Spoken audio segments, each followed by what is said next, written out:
Olá, queridos telespectadores, este é o programa Conhecimentos de Assuntos Relevantes, eu sou Heitor. Aqui nós temos hoje duas preciosidades da cultura, o pastor e oficial da PM do Rio de Janeiro, pastor Adílio Machado e a doutora Ana Ribeiro, né? E nós estamos no setembro. Eu lembro de uma música chamada Quando Setembro Vier. Música antiga, bonita, que remete a um filme daquela época, etc. Mas eu também não sei por que eles falaram isso, nem que cantaram isso, mas eu gostava da música.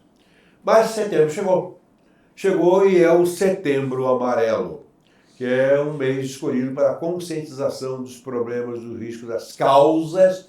A gente está muito acostumado com as consequências, avaliar o que as pessoas fizeram, o que não deveriam ter feito, mas nos esquecemos que o suicídio ele é a ponta de um iceberg, a última gotinha para de alguma coisinha ali para jogar o indivíduo no buraco. Não começa na véspera do mesmo. Começa, às vezes, na primeira infância, no primeiro relacionamento com a mamãe ou com o papai. Pior para aqueles que não tiveram a mamãe e nem o papai para contribuir na sua constituição emocional.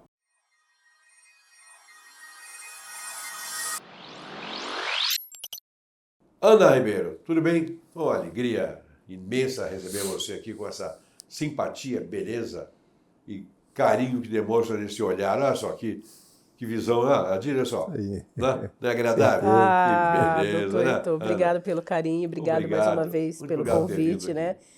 E bom dia, que é o meu parceiro aqui de entrevista, dos conhecimentos, assuntos relevantes. Mais uma vez falaremos sobre um assunto bastante falado, né, nas famílias. Setembro é só um mês de referência, mas a gente precisa ter 24 horas e o mês e o ano inteiro sobre esse olhar, né? Falando e conscientizando as pessoas. Se todos os anos fossem bissextos. Não é verdade? Tem um dia a mais, né? Adílio, você é um oficial de polícia, uma história bonita de vida, pastor, músico, etc. Isso. Um homem querido, sério. Amém. E também teve seu contato no período de polícia, com casos de tentativa ou realizações dessas patologias horríveis. E o suicídio é, sem dúvida alguma coisa, algo que traumatiza, que faz a família brasileira sofrer muito, não é? Muito. E o pior é que isso, pastor, nasceu e tem nascido dentro dos nossos lares. Então a gente, mais do que depressa, precisa se antecipar às ações para que a gente possa bloquear, né, essa injusta agressão que as pessoas têm sentido. Essa autodestruição. Exato, essa desesperança do futuro, e tem gerado isso. Né? É um prazer estar aqui com vocês. O prazer é meu. Né, de pensarmos isso juntos. É muito bom, né, participar desses programas, porque a gente aprende, a gente cresce. Né? E a proporção que a gente vai aprendendo e crescendo vai distribuindo para você essas informações e, sobretudo, aguçar os ouvidos e a visão para os casos provados. Causas patológicas, ou seja, causas de suicídio, que é a destruição da vida, é a autodestruição, que não começa na véspera, começa lá bem cedo, com uma neurose, com um transtorno, com um problema vivido pela pessoa ou junto aos seus familiares. O leque é muito grande, não é, Ana? Isso. De causa, né? Exatamente. O que a gente precisa entender é que o fator da pessoa ter tirado a vida, ela não está querendo tirar e acabar com a vida, né? Ela está realmente buscando maneiras, né, de tirar a dor que ela sente. E qual é essa dor? Essa dor é uma dor emocional. E aonde é que começou essa dor emocional? Que é aí que está a grande questão. Nós precisamos entender, ver com uma boa anamnese o que está causando essa pessoa de tentar. Porque eu atendo, doutor Heitor, várias pessoas que tiveram várias tentativas, né? E que, graças a Deus, a gente conseguiu combater entrando na causa, né? E a maioria dessas causas que eu atendo no consultório, doutor Heitor, é abuso sexual pelo próprio pai,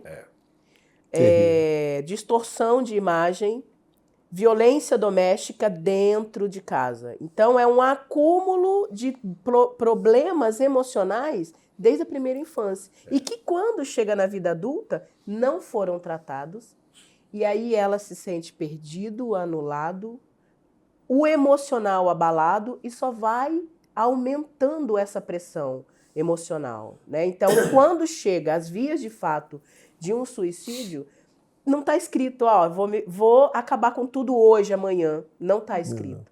E muitas vezes você não consegue identificar realmente nem que chegou a uma depressão, né? Às vezes ela tem um nível de ansiedade, uma síndrome do pânico, vai às vezes buscar uma ajuda, mas não dá indícios. Então, por isso que a gente precisa estar referenciando, falando nas nossas igrejas, falando sobre o cuidado com a saúde mental. A saúde emocional precisa ter um olhar, né, carinhoso e atencioso, para que não chegue às vias de fato. É uma questão de... A vida foi construída com erros, digamos assim, de colocações, né, emocionais, afetivas, pessoais, etc. As pessoas, elas são vítimas da sua própria família. Exatamente. Os nossos vítimas filhos, de vítimas, né? Vítimas. Nós fomos vítimas. História. De vítimas. Nós fomos vítimas. E hoje a gente tem, no caso, muita informação, né? Graças a Deus. E a gente, como líder lá na igreja, a gente tem que estar se antecipando às ações para que a cada momento, né, que vier alguma atitude igual a essa, a gente não só usar daquilo que a gente tem usado, que com certeza é a palavra de Deus. O meio religioso, ele é preconceituoso, naturalmente, contra o suicídio. Exato. Né? As pessoas têm havido suicídio de padres, de pastores. Temos muitos colegas doentes, coitados. Doentes. Né? E alguns não se mataram. Depressões graves. Misericórdia de Deus, que eles são maus, muito maus, com depressão. Isso. E outras patologias contíguas. Vamos ver as causas patológicas. As causas patológicas, na verdade, são aceleradores. Elas não são de a origem do problema. Existe, claro, a questão do transtorno de humor. Vamos lá. Transtorno do humor, em geral. Quando se fala em transtorno de humor, a gente pensa no bipolar, que era usado, onde não se usa mais essa expressão. Né?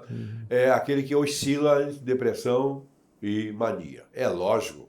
Estando ele num quadro de depressão, ele está mais vulnerável à manifestação daquela desconstrução toda que foi até então a sua vida, e para praticar o suicídio ele está a um passo, certo? Sim, isso, exatamente, né?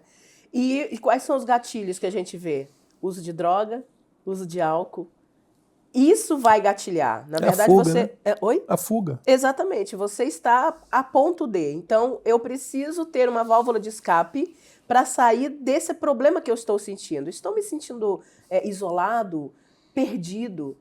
Eu estou a minha cabeça está muito acelerada, que é o síndrome do pensamento acelerado, que é o SPA, que a gente mais vê, né? A pessoa não consegue dormir, insônia, e aí ela busca um subterfúgio nas drogas, nas bebidas, nos vícios, né?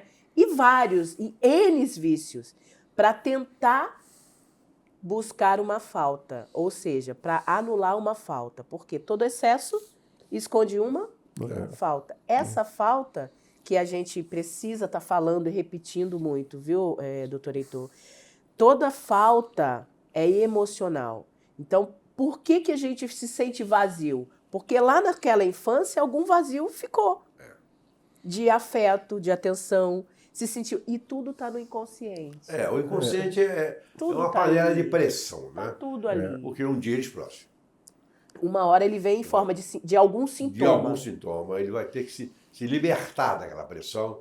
E quando ele opta pelo suicídio, é a pior de todas.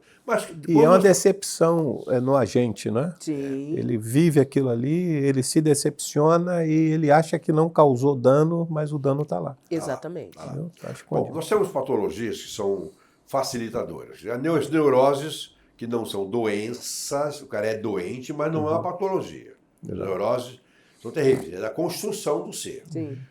Doenças realmente pertinentes ao problema tem a esquizofrenia, que é um tipo de psicose. São vários tipos de esquizofrenia. Mas tira o indivíduo da realidade. Tirar o cara da realidade, em parte ou totalmente, é sem dúvida alguma uma porta que se escancara para o indivíduo querer se libertar daquilo ali. A depressão. Depressão é uma patologia que tanto pode ser, digamos, de origem neurofisiológica, mental, mas também pode ser produzida por drogas e por, diríamos assim, infelicidades. Decepções. Decepções, né? Decepções. A personalidade borderline, que é uma complicação danada, porque ela é entre o neurótico e o psicótico, desestabiliza todo o psiquismo. Sim. A drogadição até nem se fala, porque a droga, qualquer tipo de droga que seja utilizado, o cara não usa para se destruir, ele usa para se resolver. Ele quer destruir a injusta agressão. Porque a Ana colocou agora há pouco. Ele não usa para se destruir. Então, se você chegar para ele com uma história, isso vai fazer mal, vai matar, isso não faz diferença para ele. Quando ele procura a droga, ele não vai se firmar nesse pensamento. Ele vai se firmar naquilo que está dentro da cabeça dele. Isso. O sofrimento que ele está vivendo naquele momento, certo? Agora, causas sociais, Adílio, você que, como homem de segurança pública do Estado do Rio de Janeiro, que é um estado muitíssimo seguro, muito bom, coisa. que é bom de viver isso aqui, né? Tranquilidade total, certo, Ana? Só Cristo. Mas isso aqui é um paraíso. Amigo. Melhora um pouquinho do que o Rio de Janeiro, eu conheço o Celebration nos Estados Unidos. Você olha, não tem ninguém andando na rua, porque ninguém lá anda a pé. Abre a garagem, entra, sai, você não sabe quem é o cara, você mora ali. Você mora ao lado, não sabe quem é que mora ali. A vida lá é assim, né? Bom, essa questão de ordem, de honra, por exemplo, aqui no Brasil existem, mais para o interior, alguns suicídios. É raro, não é assassinato. O cara leva um chifre. Chifre é uma coisa comum na cabeça de certos animais, mas muito desconfortável na cabeça dos homens, né? Especialmente dos homens. Muito desconfortável. E às vezes eles vão sim para o suicídio. Mas é muito sério isso nos povos orientais. Japão, China, Coreia. Eles descobrem alguma coisa deles, o cara se mata. Exatamente. Com certeza, a razão pela qual aquelas pessoas de lá, oriental, se matam, não tem nada a ver com a problemática dos suicídios na sociedade brasileira, concorda? São eles fatores, né? São eles fatores. E assim, a gente não tem como descobrir o que aconteceu. A gente fica conjecturando, só que já aconteceu. Já aconteceu. O que a gente precisa o tempo todo é entrar com a prevenção e ir falando, e informando, e levando a consciência, expandindo essa consciência do que pode levar. Né? Uma depressão, uma ansiedade, um transtorno. Falar sobre o suicídio de fora para dentro é fácil. Nós estamos olhando, existe a questão da honra dos orientais, a vergonha lá. E no meio lá dos samurais, eles têm isso. Decepções da vida. Agora, a questão amorosa tem levado muita gente. Muita gente. Na minha cidade, um rapaz tinha tirado a carteira de moto, tinha comprado uma moto, estava com uma namorada, uma zebrinha lá, ela deu um chute nele, ele pegou a moto e saiu. Ele via aquela jovem como sendo a estaca da sua vida. Tudo que ele queria e colocando ali tudo que ele poderia... Expectativa. Expectativa. Quando ela disse, não, estou fora, o mundo dele acabou, porque o mundo dele era muito pequeno. Isso aí, mas isso é explicável, né? O fracasso de algo a conquistar. A pessoa não conquistou aquilo, ela se sente fracassada, se sente humilhada. Perde a razão de viver, o sentido da vida. Ele pegou a moto, saiu igual um tiro, tinha um caminhão estacionado, ele foi e entrou. Virou mingau. Nossa. Por que ele se matou? Ele não tinha motivo. Tinha. Tinha. Sempre tem motivo. E muito sério. E nós precisamos respeitar a individualidade dessas pessoas. Que leva essas pessoas a fazer essas coisas. Elas não fazem essas coisas aleatoriamente. Não é uma bobagem. Não é uma coisa... Não é mesmo uma coisa que ele poderia evitar. Sim. Não, ele só se livra de uma situação dessa se tiver uma boa ação persistente, profissional e consciente de fora para dentro. Dentro ele não consegue organizar a mente. Mas o time seria a gente se antecipar, saber estudar, entendeu? A questão até do nível corporal da pessoa. Exatamente. Né? A leitura corporal, que fala, não é isso? A leitura corporal, a gente se antecipar. Exatamente, já sabe qual é, o corpo fala. Isso. Hoje em dia, doutor Heitor, e a internet, ela está um estalo, né? Então você tem todos os tipos de informação e como também ganhar dinheiro na internet. E há pouco tempo atrás teve um influencer que se suicidou. ele era um rapaz do Nordeste e o índice, né, o maior índice de suicídio está nessa área, norte e nordeste do país, tá? Sim. E ele era um rapaz pobre, começou a fazer alguns vídeos na internet e ele se sobressaiu muito e ele começou a ganhar dinheiro, né? Com as parcerias, com os patrocinadores, e ele realmente ele saiu de uma vida muito pobre para uma vida realmente onde ele começou a ter e conseguir dar uma vida melhor para sua família. Só que ele não se atentou a uma questão. Para quando a gente vai para a internet, a gente sabe que a gente vai ser julgado e ofendido, machucado, porque a gente está expondo tudo ali. Ele Então, não assim, estava preparado ele não para isso. estava preparado para aquele boom de repente, né? E muitas ofensas, muitas acusações, e ele não. E era um jovem de 20 anos. Ele não aguentou a pressão da cobrança da internet, né? De acusações e de seguidores que começaram a humilhar e acabar com a integridade dele. Só que a gente precisa entender que quando a gente começa a olhar para a gente, né, como ser íntegro, corpo, alma e espírito, a gente começa a olhar os nossos sentimentos e dar nome aos sentimentos. O que eu estou sentindo? Ah, eu estou triste, mas está tudo bem. Não! Não está. Não está tudo bem. Que tristeza é essa? Eu tenho motivo? Qual é o motivo?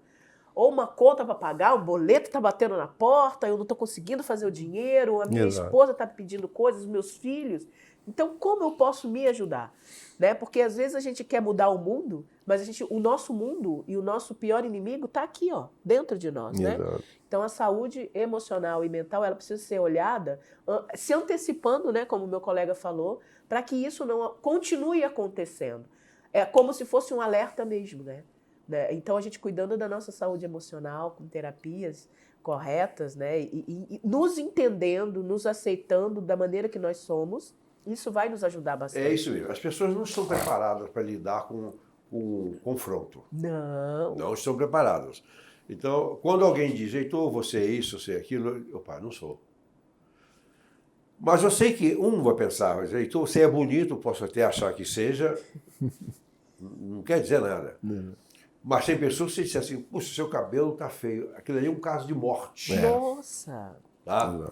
Você tem que entender, meu amigo, minha amiga, telespectador querido, que é você quem dita o seu valor, mensura o seu valor. É você que diz quando é que você vale, o que você tem, o que você importa na sociedade. Não interessa o que os outros falam. Olhe para você, para dentro de você. Porque os outros estão olhando para você por fora, pelo lado de fora.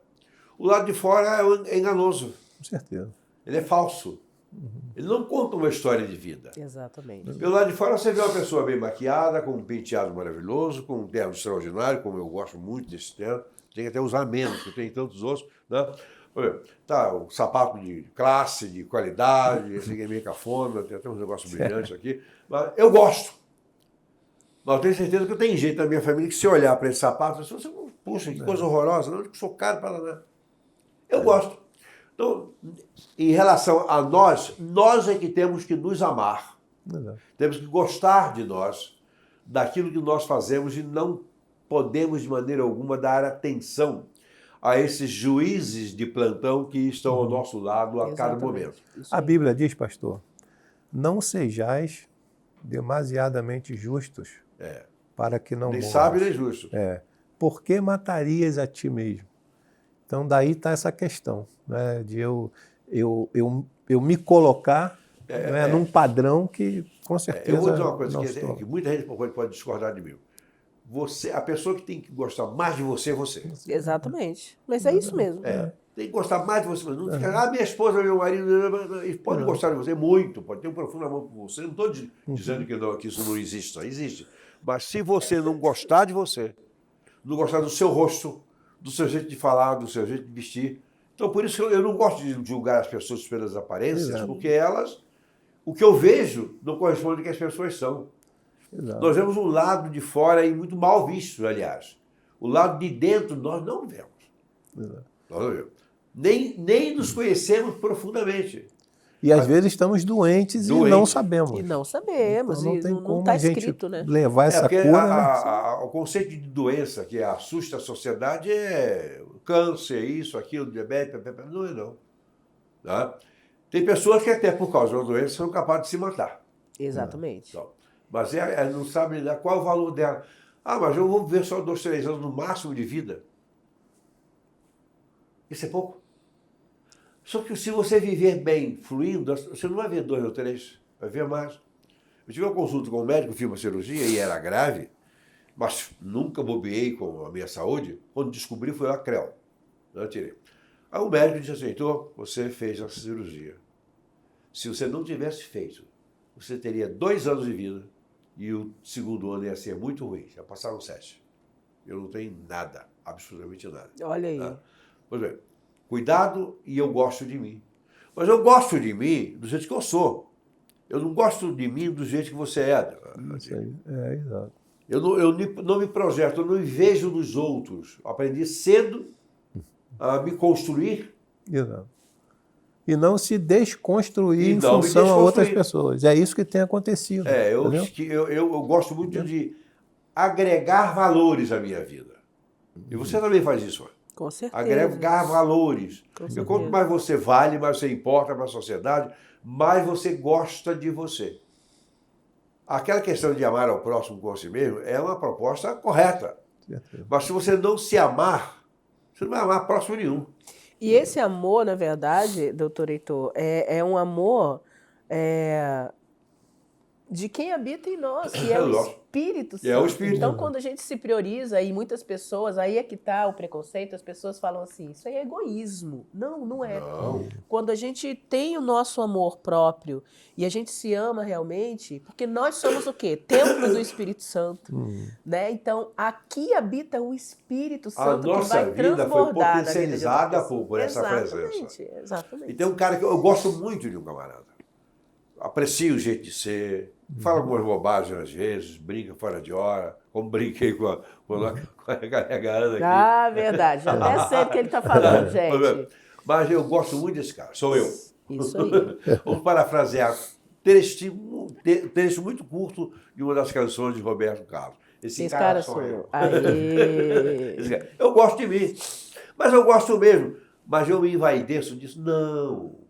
Eu não vivo a fantasia Com do toda que humildade, sou. exatamente. Né? Não sou demasiado humilde, e se eu disser que sou muito humilde, já não sou humilde. Porque a própria referência à humildade como sendo uma característica minha, já mostra que eu não tenho humildade bastante. Não estou achando, não sou humilde, eu sou um cara chamado normal. Normal é isso, aquele cara que está em equilíbrio, não é? Está em equilíbrio. Bom, causas sociais, questão de honra, povos orientais, vergonha, decepção, etc, etc, são encontrados. Mas vamos também agora para tipos de suicídio. Quem vai à morte, por qualquer que seja o motivo, que é o motivo doença, é um potencializador, ele não é ao início, não é a gênese da sua situação, aquilo potencializa. Quem vai ao suicídio está querendo se libertar. A tendência de quem está do lado de fora, por que fulano se matou? Tinha dinheiro, tinha emprego, aposentado, tinha carro, tinha... Peraí, você está dizendo o que ele tinha. Você não sabe o que ele não tinha. Né, Adílio? Exato. O que a pessoa tem, você vê pelo lado de fora. O domínio dele na sociedade. Mas o que ele tem por dentro? Você não sabe. Tá? Eu lidei com suicidas. Sou psicanalista de formação. Mestre em psiquiatria, doutor em teoria psicanalítica. E eu trabalhei com 3 suicidas, ou potencialmente suicidas, de depressão aguda, e consegui fazer um trabalho legal com 2, um homem e uma mulher, e eles se libertaram. Tiveram uma transformação imensa na vida, porque tem que mudar de vida. Sim. Que o jeito de ser de certas pessoas torna essas pessoas mais vulneráveis ao suicídio do que de outras. 2 escaparam. Um terceiro não. Se matou. Tá? Não, foi um aproveitamento de 33%. Não, de 66%. Foi bom, graças a Deus.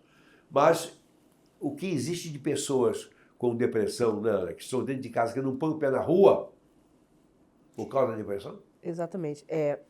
Eu tenho uma paciente, né? Na verdade, a mãe é a minha paciente e ela tem uma filha de 24 anos que nunca saiu de casa. nunca saiu de casa, desde pequena, por conta de violência doméstica. E aí eu fui fazendo a anamnese dessa família para entender violência, uso de drogas, entorpecente, e essa criança via isso o tempo todo. Né? A mãe apanhando o tempo todo, e essa menina, ela criou vários gatilhos. Essa mãe, quando chega em casa, porque ela trabalha na beira da praia, tá?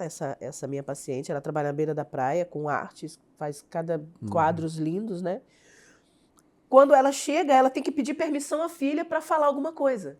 Porque essa menina, ela está bloqueada, totalmente bloqueada. E é uma jovem. Não consegue tomar banho, usa fralda. Às vezes a mãe chega, a casa toda suja de fezes, porque ela não foi para o banheiro. E aí a gente fala assim, mas essa menina tá faltando o quê para ela? Tá faltando se resgatar aqui dentro. Curar. Né? Aí essa semana eu fiquei sabendo que eles chamaram realmente o SUS, né? O SUS não, uma ambulância para levar ela para ser internada, porque é caso de internação. Né? E a mãe tinha que sair para trabalhar e tinha que deixar a menina nesse estado. E aí, assim, a mãe relatava para mim, doutora Heitor, eu tenho muito medo, doutora Ana, de chegar e a minha filha não está mais viva, porque ela pode fazer qualquer coisa a qualquer momento. Eu falei assim, Deus tem sido muito bom com você, porque não deixou ela fazer realmente no quadro, porque eu não pude nem ir na casa. Eu não conseguia entrar, entendeu? Porque ela não deixava, ela não permitia, ela não sabe o que é celular, ela não tem uma vida. E olha o século que nós estamos vivendo. A gente imagina que isso, né, não existe, mas tem. Né? Hoje ela está internada, está fazendo tratamento, né? Com contenção e tudo mais, mas esse inconsciente completamente ferido, completamente traumatizado. E se eu acredito que vai fazer um resgate realmente dessa consciência, né? A gente só muda quando amplia o nível de consciência, né? E eu acredito nisso, mas a gente vive isso diariamente. Fácil não é. Não é fácil. Não é fácil, porque a pessoa está aprisionada. Ela criou ou entendeu o que seria mordaça e algemas para ela. Exatamente.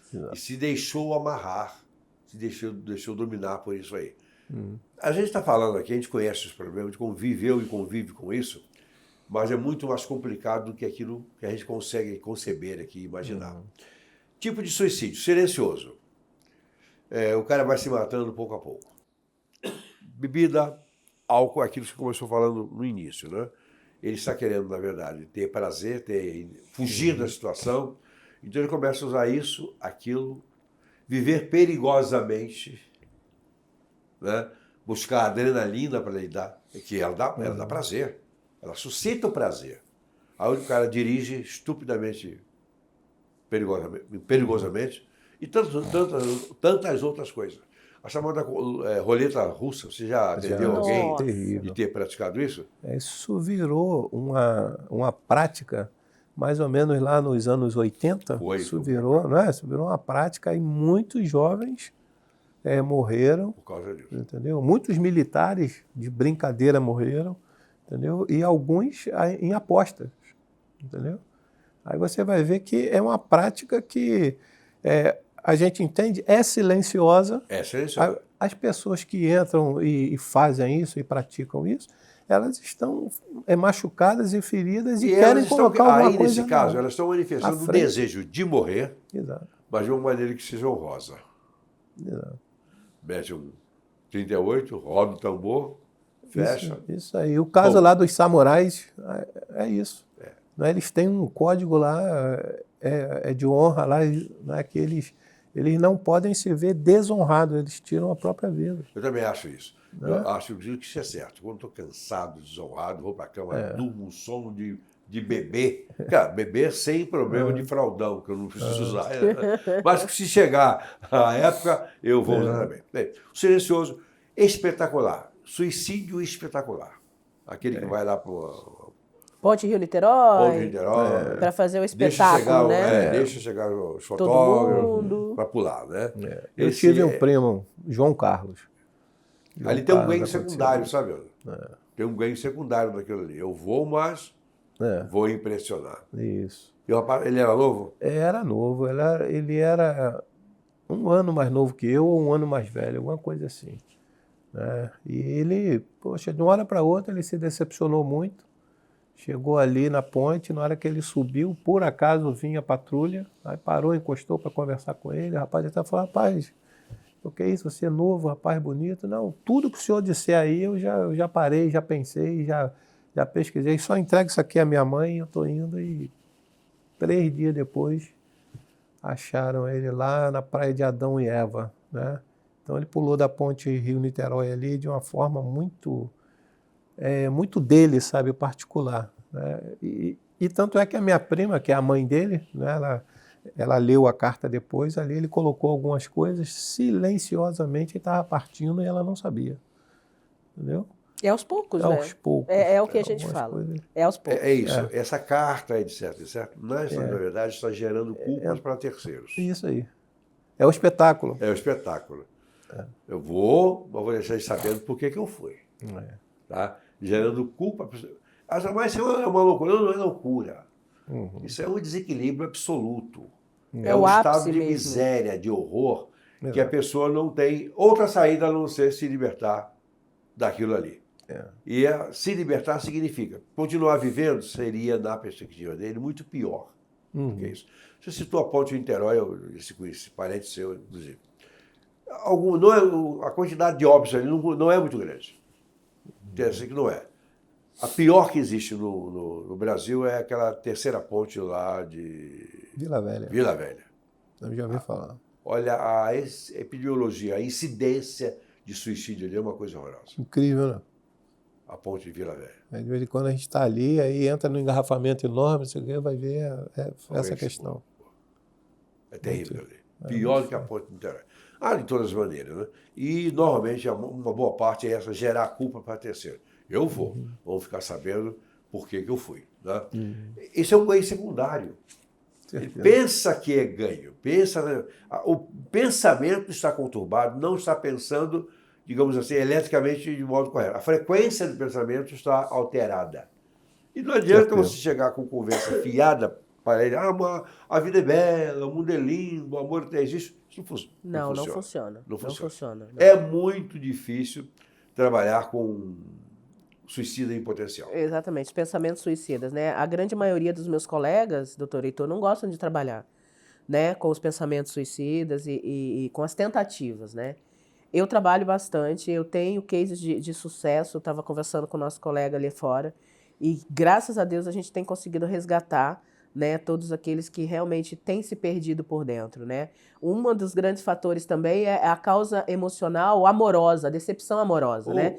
Eu não vou estar com essa pessoa, mas eu também não quero deixá-la bem. Então eu vou acabar com a minha vida e eu vou deixar claro que a culpa foi dela, que eu estou fazendo isso por ela. E aí é que começa também a grande problemática de quem fica, né? Porque começa a carregar essa grande culpa, não vai procurar essa ajuda, muitas vezes procura e também não consegue se encontrar, e aí é o looping, a causa repetitiva também. Descontrola, né? Isso. Ela sai dos eixos por gerações. Exatamente. E hoje nós temos uma cobrança social muito grande. A pessoa se expõe, né, na rede social e você chega a perceber que a pessoa está partindo para esse lado. Exatamente. Entendeu? Exatamente. Tem sim.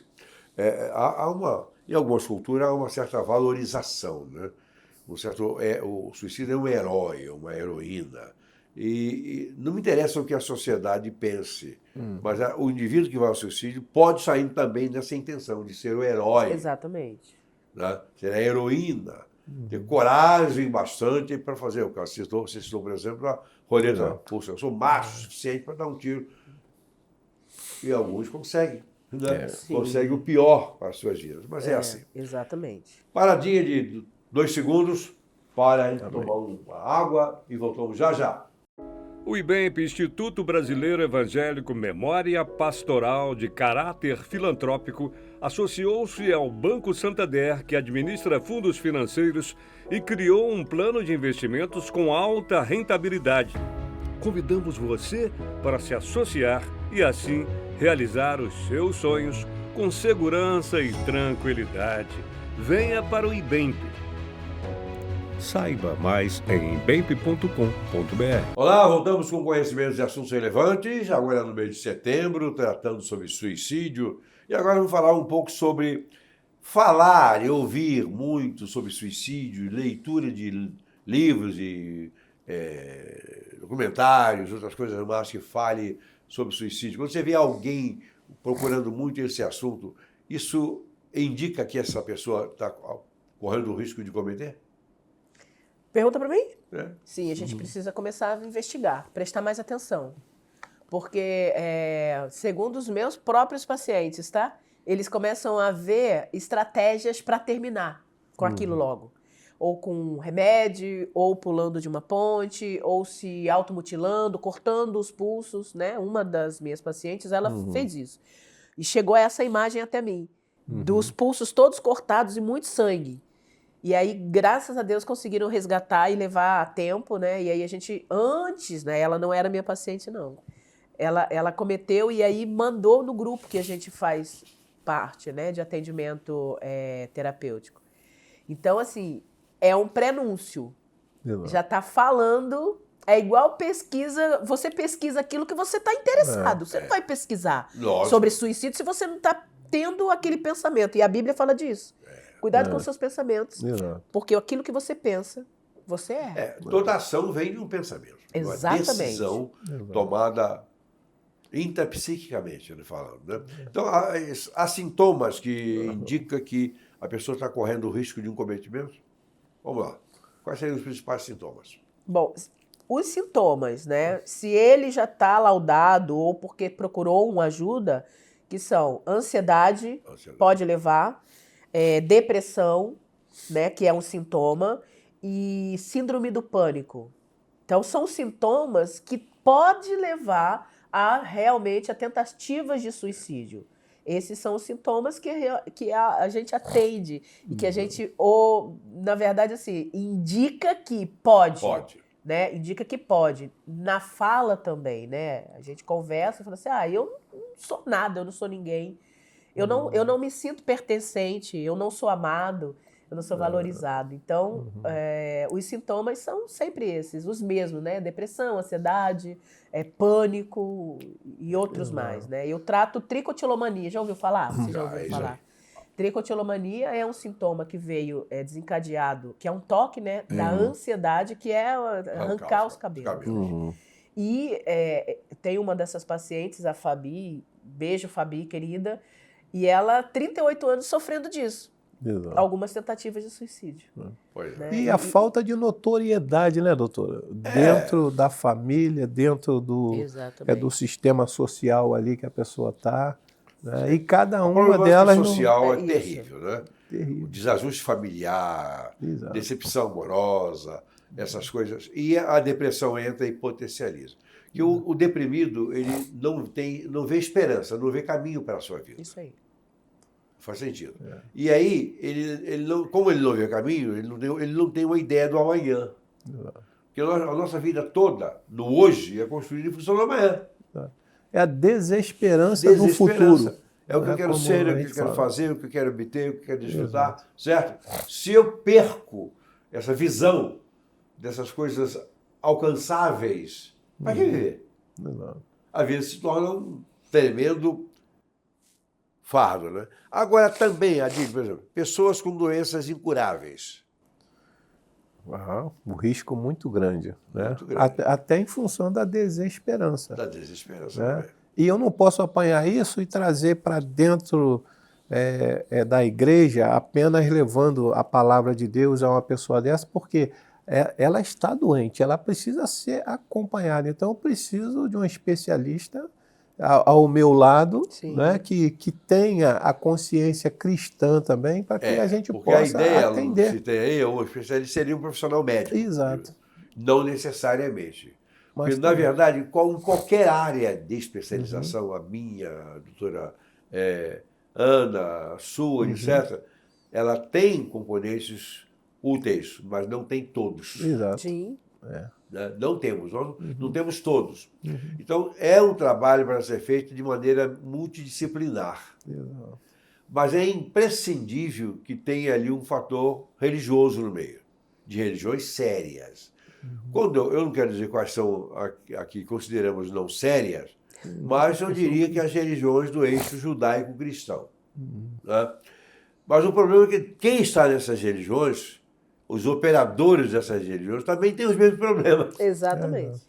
Estão passando por essas pressões, né? Pressões, e mais ainda. E não se enxergam, né, dependentes de um acompanhamento. Na E verdade, as próprias lideranças, né, até chegar ali. É uma questão muito, uma visão, na verdade, muito egoísta, porque se ele está de frente de uma sociedade, de uma população para ajudar, e ele está com a mesma problemática daquela população, ele já está se anulando a si próprio.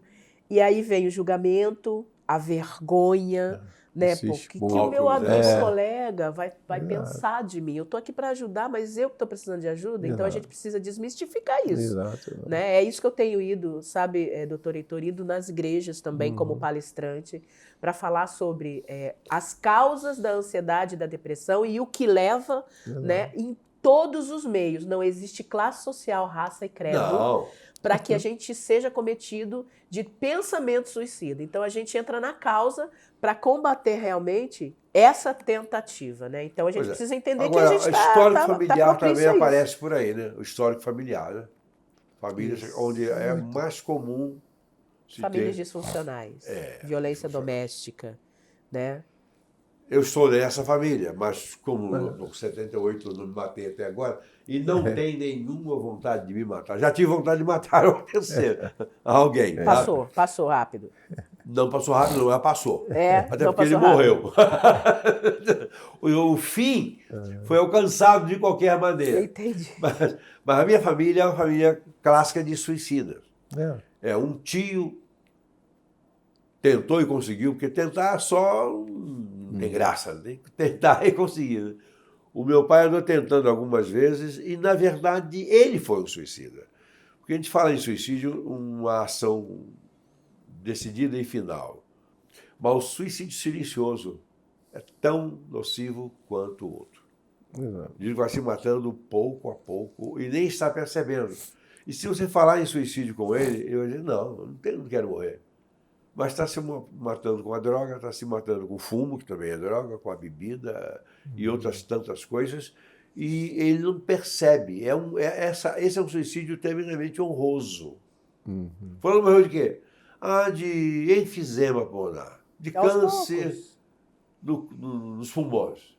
E se matou. E está buscando ali, nesse excesso de busca de vícios, de drogas, de cigarro e vários outros, está buscando ali completar uma falta, né? Está sobrepondo a falta e nem imagina que falta que é, né? Não, e ela vai. Porque essas coisas são do universo inconsciente. Exatamente. Ele tenta repor, mas não sabe o quê. O quê? Exatamente. Ele entra aqui com uma coisa que não é para aqui, seria para cá. Por exemplo, o álcool é muito bom para sepsia, para acender fogareiro, churrasco, para ingerir, não. Ele mata. Mas eu tomo uma cervejinha. Aí na ânsia de melhorar ele piora e vai se se torna dependente mesmo. E depois que passa, né, a tal onda, né, dessa busca dos vícios, e aí ele se sente pior. Por que eu fiz isso comigo? Né? E aí é que está a grande questão. Enquanto ele está afogado ali na bebida, no vício dele das drogas, ele está suprindo a necessidade emergencial, né? Ele perde a consciência da problemática. Depois que passa esse momento, e aí é que fica. Dispara um gatilho, né? O que eu estou fazendo da minha vida, né? Que aí entra na depressão profunda realmente, né? Que é a ressaca moral. Entendeu? A ressaca moral. Passou a onda, aí, meu pai, eu sou capaz de fazer isso comigo. Mas ele não consegue se libertar. Ele não consegue. Tem que ser ajudado e é um trabalho também doloroso para nós. Sim. Muito difícil de ser realizado ali. Porque você está com uma pessoa pendurada para uma linha. Um mínimo esforço ali pode ser fatal. Exatamente. Pode ser fatal. Uma linha. Não tem... É a gota d'água, como a gente fala, né? Poxa, um fator tão simples levou a pessoa... No meio militar tem uma incidência assim um pouco... Bastante. Eu não sei a doutora né, se vai muito colega lá, né? Mas bastante. Sim, Entendeu? até mês passado. Pode comentar. Que ali no meio militar, você tem uma questão como o militar ele espera sempre a mesma coisa do outro. O outro não pode fugir à regra, né? E quando foge à regra, tem essa dificuldade, né, de procurar ajuda. Poxa, eu sou um oficial ou eu sou um graduado, eu vou procurar uma ajuda. E muitos têm tirado as suas próprias vidas em função disso. Eu participo de um grupo de PMs femininas aqui do Rio de Janeiro, né? É legal isso aí. E há um mês e meio atrás, a gente teve a notícia de uma das sargentos que tirou a própria vida, assim. E foi uma comoção muito grande, porque ela não dava indício nenhum. E aí eu comecei a fazer alguns comentários nesses posts e algumas policiais vieram me procurar. Né? Não só a questão da profissão, e que não é a questão da profissão. A profissão acaba sendo um gatilho, né? Exato. E os fatores são gatilhos, né? E pedindo ajuda. Olha, eu estou com uma questão emocional muito abalada e o que eu posso fazer para sair disso? Porque o que ela fez, ela nunca deu indício nenhum, ela vivia uma vida naturalmente tranquila, né, fazia e cumpria o seu papel na sociedade com maestria, mas ela acabou cometendo suicídio, né? Deixou marido, filhos e tudo mais. Então, começaram a procurar ajuda.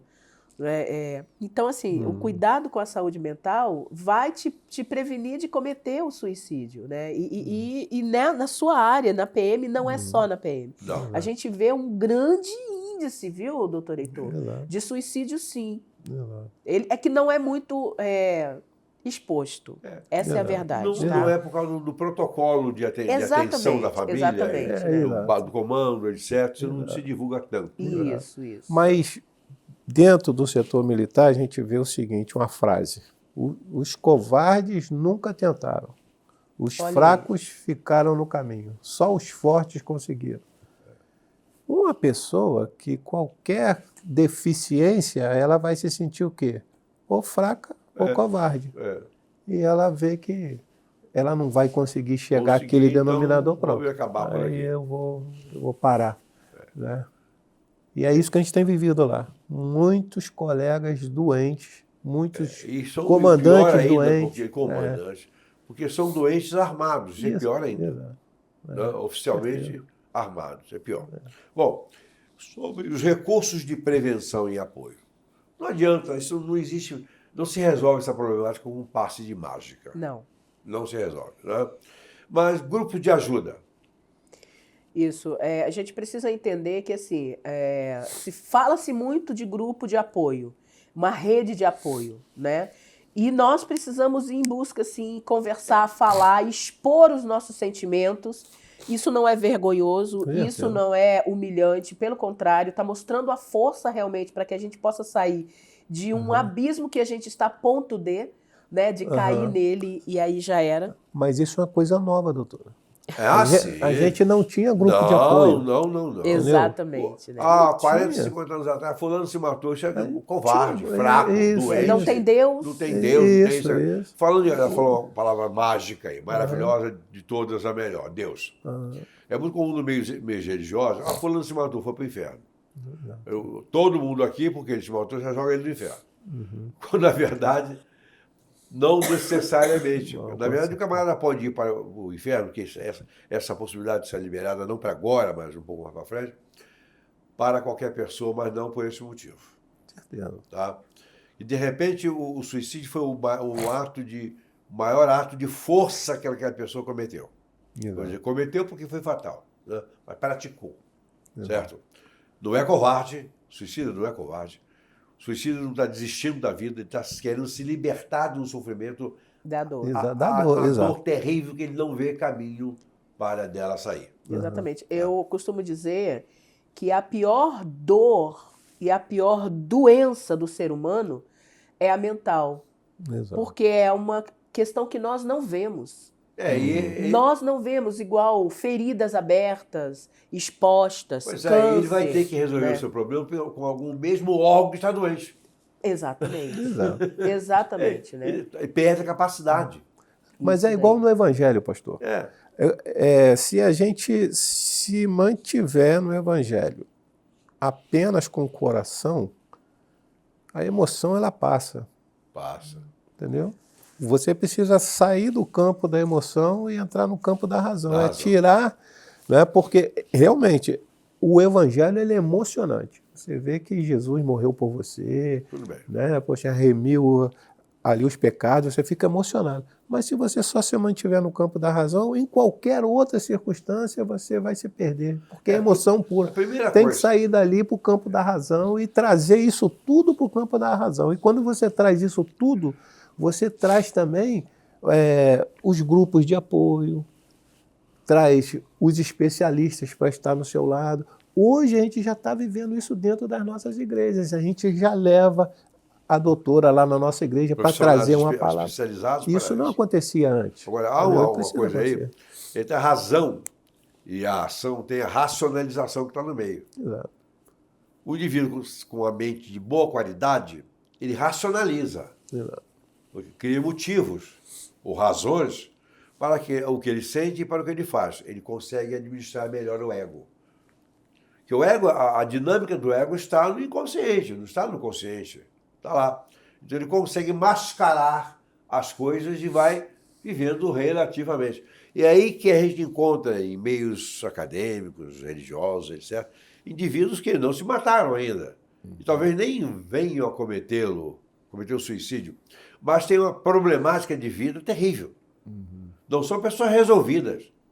São crentes, são padres, são pastores, são isso, são aquilo, mas não são resolvidos. Eles são verdadeiros tropeços na sociedade religiosa que trabalham. Uhum. Porque eles vivem uma realidade que eles não têm. É. Ensinam aquilo que, na verdade, eles não assimilaram. Exato. Ensinam relacionamentos que eles não praticam. É a falta de congruência, né? De Não congruência. vive uma vida congruente. Eu aplico, eu ensino aquilo, mas eu não vivo aquilo. E ele está se anulando. Ele está se matando aos poucos, mentalmente, emocionalmente e espiritualmente.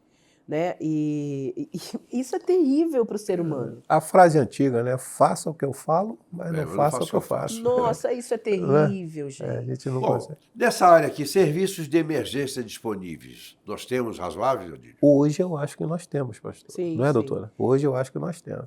Eu não deixo de segurar na mão de um especialista, de um doutor especialista, para estar comigo no meu ministério. Hoje eu acho muito importante isso. A gente tem hoje essa... Né, é só olhar para trás o histórico que a gente passou de muitas pessoas dentro da igreja partirem, assim, de jovens, de adolescentes, né, que hoje são cobrados. Né? Então a gente precisa estar de mãos dadas aí para a gente vencer isso. Senão a gente não consegue vencer. Que você conhece, não posso citar o nome, porque isso gera citá-lo, identificá-lo, a paciência. Que um dia ele estava saindo do consultório, que era um consultório meu, trabalhava comigo, e ao sair o telefone tocou. Estava fechando para ir embora. Era uma mulher. Doutor, você está na cidade? Estou. Preciso falar com o senhor. Urgente.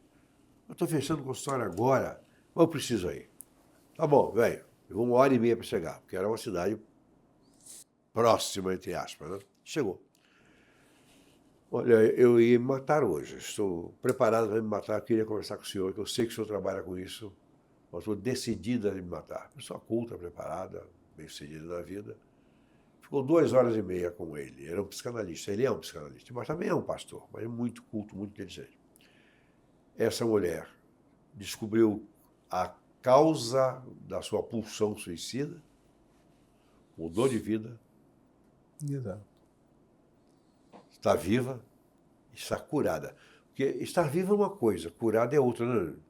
Exatamente, Viver por viver. Por viver. Nós doente. carregamos no nosso DNA as nossas feridas emocionais. Exatamente. E ninguém vê, não. Não. Tá? Né? E o pior é que às vezes nem o paciente sabe que as tem. Exatamente, né? Se não tiver, Freud diz muito bem, eu uso muito bem essa frase, ele diz assim, só existe mudança, Freud diz assim, só existe mudança quando existe ampliação de consciência. E de consciência a gente só tem 5%. Só. E tornar o incrível, inconsciente consciente é muito trabalhoso. É. Porque as resistências que a nossa mente produz para impedir que a dor venha à tona, cerca de tudo quanto é lado, para Exatamente. evitar que venha. Mas quando vem, desaba aquilo tudo. Exatamente. Toda a mentira da vida. Exato. Porque a maior parte das pessoas vive uma mentira. Independente se vai se suicidar ou não, vive mentira. Casamentos de mentiras, Casamento de empresas mentira, de felicidade de fachada, mentira, felicidade, empresa de fachada. exatamente. Mentira, mentira, mentira. Exatamente. E é E muito as pessoas fácil. ficam reféns nisso, né? Ficam reféns. Isso está lá no campo das ideias, lá de Platão, né? Está lá no campo É, Se eu não entrar e procurar, eu não vou encontrar o que está acontecendo. E não vou chegar na raiz do problema, porque eu acho que tudo parte da raiz do problema, né? Exatamente. doutor? É a Você raiz. A gente encontrar. precisa identificar qual é a causa. Onde começou, né? Qual é a causa para chegar realmente E às vezes é à uma eliminação, coisa né? tão boba, né? Ana? Isso. Uma coisa tão pequenininha. O problema todo, se você vê um Desatar motor, um nó, né? você vê um motor grandioso, pegar uma bilhazinha pequenininha, colocar dentro dele, quebra tudo. Exatamente. Ele quebra aquilo tudo. Então, o nosso inconsciente, ele está pronto para receber as informações, né? Através das nossas sinapses, né? E dependendo do que aconteceu nessa família. O teu inconsciente é diferente do meu, diferente do teu e diferente do teu. O que foi muito doído para mim não foi para o doutor Heitor, para o Matheus, para outras pessoas. Então, assim, às vezes um grito traumatizou. A hora do grito, o porquê do grito. Exato. Tudo é fator traumático, né? E com relação ao centro de ajuda, né, as pessoas que estão com esse pensamento, eu quero deixar, eu acho que posso deixar aqui o telefone? Pode, deve. É o Centro de Apoio à Vida, que é o CVV, é o 188. Se você tiver com esses pensamentos, né, e tiver realmente com alguma emoção fragilizado, não fique sozinho, né? Então tem o CVV, e que você pode ligar e vai ter alguém para te atender também. Quero deixar aqui as minhas redes sociais, se você, né, precisar de um apoio terapêutico, a minha linha é a TRG, é Terapia de Reprocessamento Generativo, então que você entre em contato com a gente tem uma rede de apoio também de terapeutas, através do @Ana Ribeiro Terapeuta, e a gente tem vários terapeutas lá que estão prontos também a ajudar você a sair desse pensamento que não vai te levar num lugar bom, não, tá? Agora, tem uma coisinha aí interessante, chamada medicalização da vida. Quando a gente fala em profissionais de saúde, não todos, nem todos conseguem trabalhar em cima dessa problemática. E quando o fazem, muitos deles, o fazem de maneira medicamentosa. E nem sempre esses medicamentos são favoráveis, são bons, às vezes são potencializadores. Os medicamentos psicoativos tanto produzem bons resultados, como produzem também maus resultados. Certo? Então temos que ter cuidado com isso. Porque os médicos hoje estão muito focados nisso. Não querem ouvir, não sabem ouvir, mas para escrever um medicamento, que é mágico, diríamos assim, é muito fácil. No nosso meio evangélico, clerical em geral, porque a Igreja Católica também tem trabalhos muito bons nessa área, precisa cooperar mais, precisa interagir mais. Muito, pastor. Para trazer isso à tona. Há uns 5 anos atrás, foram 4 padres que se mataram. Há 2 anos atrás, 4 ou 5 pastores. No ano passado, um pastor lá no Rio Grande do Sul se matou. Casado, ninguém dizia nada. Coitado, não era religioso. Era. Foi para o inferno. Para aí, quem é você para decidir a respeito da eternidade do camarada, né? Necessidade de organizações boas, de líderes religiosos e sociais comprometidos com o bem. Consciente, a palavra é essa, de líderes comprometidos com o ser humano e seu valor. Sim. Né? E seu valor, sua importância na sociedade, enfim, isso precisa acontecer crescentemente. Porque você diz, fulano não tinha motivo para se matar. Pois esteja certo, tinha sim. Sempre tem. Tinha e era sério. E se você estivesse no lugar dele, sendo ele, não é só estar no lugar dele, sendo você. Eu nunca vou me colocar no lugar do Adílio sendo Heitor. Exato. Porque eu vou olhar para a sua vida, para as suas circunstâncias, para o seu meio, pela minha ótica. Não. A sua ótica pessoal. Você vê as coisas. A doutora Ana vê as coisas do jeito dela. Se eu me colocar nela para ver as coisas como ela vê... E foi o que a doutora Ana disse. Às vezes o que é muito difícil para ela, para o irmão já não é.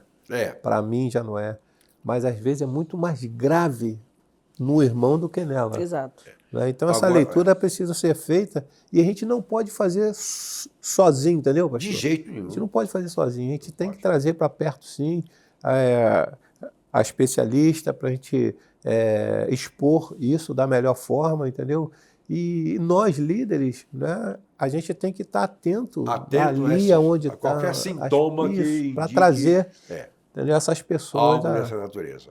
Porque o trabalho que você fizer, que nós fazemos, já fizemos e vamos fazer, salva um aqui ali. Nosso trabalho não é um trabalho de atacado, é de varejo. Né? Pega um, trabalha, dá um trabalho danado, cansa, esquenta a nossa cabeça e o nosso afeto. Nossa, doutor Dá um Heitor, desgaste. eu recebia ligações de uma das minhas pacientes de madrugada. E ela colocava fotos de vidro e de vários remédios, assim. Ó, é hoje, agora acabou para mim. Então, a carga que nós profissionais também temos, né? A gente precisa ter um equilíbrio emocional muito grande para esse tipo de tratativa, né? É o que eu estava falando, né, pro irmão ali fora. Eu tenho meu protocolo, em cada sessão eu tenho meu protocolo de proteção, né? De oração e realmente de limpeza emocional, para que o próximo paciente que vá trazer também essa carga de dores emocionais, eu não abrace para ser meu, porque não é meu.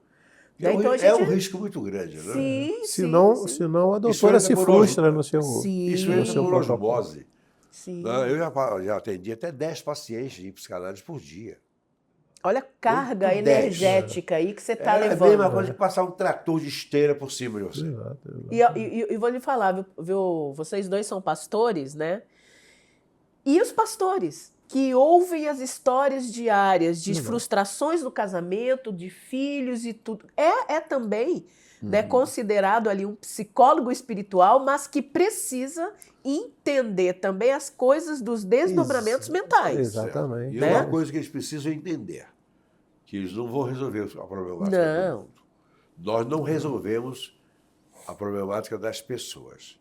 Nós temos que ser instrumentos a colocar nessas mãos ferramentas íntimas, emocionais, perfeitas e próprias para aquele caso. Aconselhar, orientar, encaminhar, porque a vida de um suicida em potencial é por um fio, só um fio, que rompe quantas vezes? Muitas vezes. A quantidade de suicidas no mundo é muito alta. Hoje cresce muito mais nos países desenvolvidos. E cresce também mais entre a adolescência e a juventude. Existe uma frase que fala assim: descoberto o problema, a solução está mais próxima. Maravilha. Né? Descoberto o problema, a solução está mais próxima. Quem vai descobrir o problema, às vezes, é o pastor. Ele está ali com a jovenzinha, com a adolescente, ou então com o senhor já, entendeu? E vem se arrastando anos e anos com aquilo. Então, às vezes, você descobre aquele problema, você leva a quem de direito, pronto, daqui a pouco a solução está próxima. Doutora Ana Ribeiro, obrigado pela presença nesse programa. Agora, quero dar uma palavra final. Você que atua, que atende, que acompanha, que ajuda, não se torne cúmplice da problemática daquele paciente. Verdade. Não assuma aquilo para você. Não deixe aquilo invadir a sua vida e tornar você infeliz, tornar você amargurado, porque nós não somos poderosos o bastante para isso. Não temos essa competência. Temos sim muita competência para ajudar, para amparar, mas não dá para levar esses fardos. Certeza. As questões de levar os fardos uns dos outros, até que ponto? Até o ponto que eu possa suportar. Exato. Se eu tiver que levar o seu fardo com você, ótimo. A hora que eu não aguentar, você leve, você se vire. Não é seu, não é meu. Ah, quer matar? Então se mate, mas você não vai me levar junto de jeito nenhum.